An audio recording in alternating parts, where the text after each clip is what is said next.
Hi guys, in this video we're going to see XLOOKUP with named range. So in the previous video I already told you how to create named range, so I'm not going to explain that. I'm just going to show you where you can see the named ranges under data named range, and then here you can see if I move my cursor you can see the ranges of these names. Now I'm going to write the formula. So I'm going to look for price here for any product. Let's assume for Apple.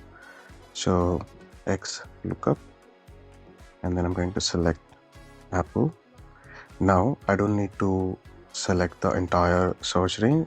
Instead I will do is type product. So you see multiple products here, but you have to select the one with the sheet icon beside it. Yes, now the search range is selected. Now you want the result range. Since we are looking for price, so we're going to select price, right? So I'm going to select the price, and then close the parentheses. No more search ranges here. When you hit enter, it will give the value of Apple, which is 50. Now we're going to do the same exercise for stock. X lookup, select from the drop down, and now we're going to look for a different fruit, which is like the second fruit, mango. And I'll put a comma here and go to search range. Instead of select the range, I'll type product, and I'll select the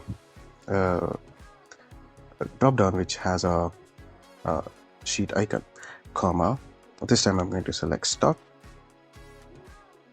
So stock is here with the Google Sheet icon. I'm going to close it and then find the value. So mango has a value in the stock. It has a value of 100.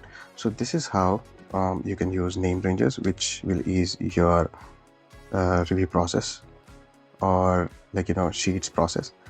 So thank you so much for watching. We will meet in next video.